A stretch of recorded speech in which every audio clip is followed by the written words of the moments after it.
최근 대통령께서 강조하는 공산 전체주의의 뿌리를 한번 찾아보고자 합니다.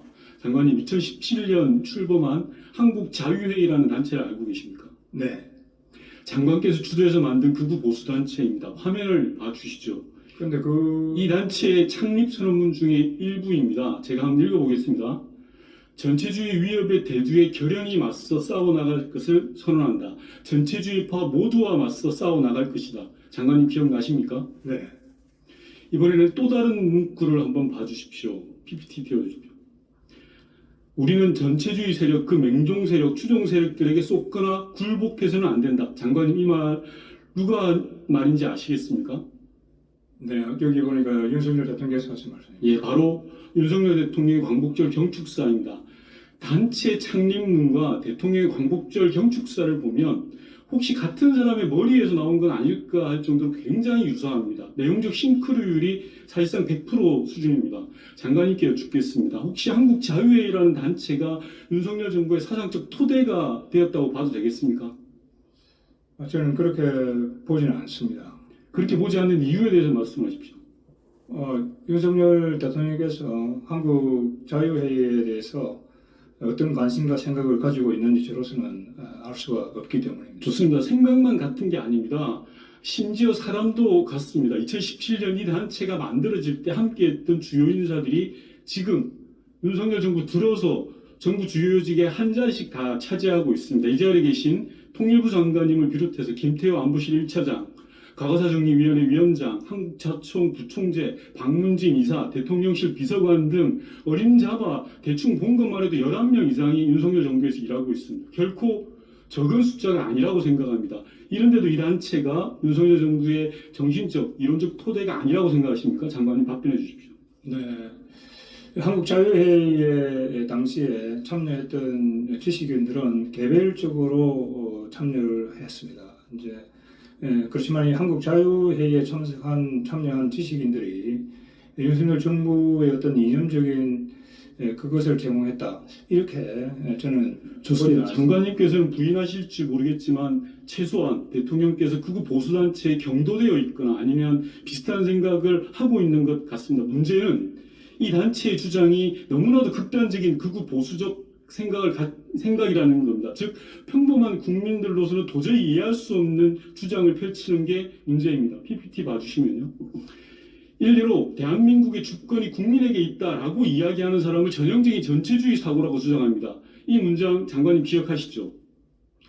근데 방금 의원님께서 인용한 그 부분은 거두절미가 되어 있다 이렇게 생각합니다. 자, 다시 PPT 띄워주시면 거두절미된 부분이 없고요. 정확한 그 내용 그대로입니다. 제가 다시 읽어드려야 되겠습니까? 이 내용에 대해서 장관님께 묻겠습니다. 장관은 아직도 이런 생각이 옳다고 생각하십니까?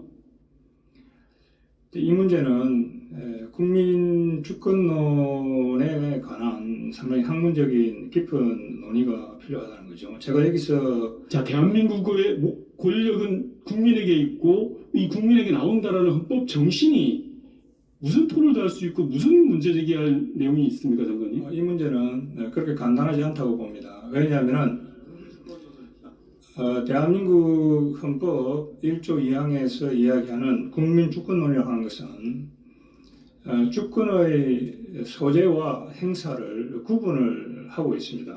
그러니까 주권이 국민에게 있다고 하는 것이 국민 주권론이죠. 대한민국 국민이 5천만이죠. 자, 그렇지만은 대한민국 국민 5천만이 모두 주권자로서 권력을 직접 행사한다고 한다면은 대한민국은 무정부 상태로 갈 수밖에 없다고 하는 얘기죠. 자, 그렇기 때문에 이 대한민국의 국민 주권이라고 하는 것은 1조 2항 뒷부분에 이야기하고 있는 것처럼 국민이 주권을 소유하고 있지만은 그 주권을 직접 행사하지 않는다고 하는 거죠. 그러면 그 행사를 어떻게 하는 것인가? 국민들은 투표를 통해서 전국구 대표인 대통령을 뽑고 지역구 대표인 국회의원을 뽑아서 대표를 통해서 권력을 행사한다고 하는 것이죠. 그래서 제가 말씀드리는 것은 그 국민 주권론이라고 하는 것이 왜곡된 형태로 갈 수가 있다. 그래서 거기 잘 보시는 것처럼 자유주의적인 자유민주적인 국민 주권론이 하나 있고 전체주의적인 국민 주권론이 있다. 이제 그런 식으로 제가 학문적으로 거기서 분석을 하고 있습니다. 예, 장관님께서는 청문회에서 청문회장에서 당시 발언들에 대해서 많은 부분이 생각이 잘못됐다라고 하는데 여전히 이 생각을 가지고 있고 제가 걱정되는 것은 대한민국의 대통령의 생각이 철진한 뉴라이트 세력에 뿌리를 두고 있다라는 겁니다. 싱크로율 100%라는 사실은 너무나 걱정스럽고요. 지금 장관께서 이야기하시는 그런 내용이야말로 전형적인 뉴라이트 사고입니다. 그게 바로 뉴라이트인 겁니다. 장관께서는 저는 의원님께서 말씀하시는 한국자유회의 선언문이나 한국자유회의에 참여한 지식인들이 거구다. 저는 거기에 동의를 하지 않습니다. 대한민국이라고 하는 남북한 현실에서 볼 때 자유민주주의라고 하는 것이 여전히 어떤 면에서는 대단히 북한의 전체주의에 비본다고 한다면 대단히 진보적인 그런 면을 가지고 있다. 이렇게 생각합니다. 그런데 그 한국자유에 참여한 지식인들을 의원님께서 전부 다 거구다. 그거는 그 지식인들뿐만이 아니고 저로서 받아들이기 어려운 그런 문제다 이렇게 생각합니다. 예, 장관님께서 그렇게 이야기하실지 모르겠지만 국민들은 다 알 것이라고 생각을 합니다. 아니 근데 근데 의원님 어떤 국민들이 그렇게 생각한다고 하는 이야기죠? 예. 예. 장관님, 네.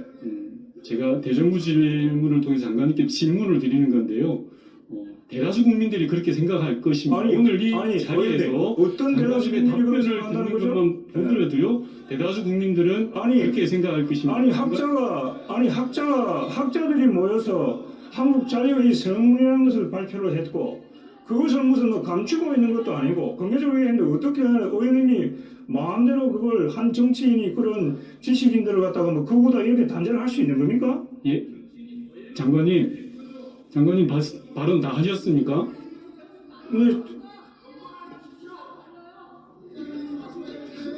지금 장관께서 하시는 말씀은 국회의원이 국민을 대표해서 던지는 대정부 질문 자체를 무시하고 폄훼하는 겁니다. 민주주의의 기본이 되어 있지 않고 그 자체가 바로 전체주의적 사고이고 그런 모습이 바로 극우라고 하는 겁니다. 자리에 돌아가 주십시오. 그리고 의장님께서는 이런 장관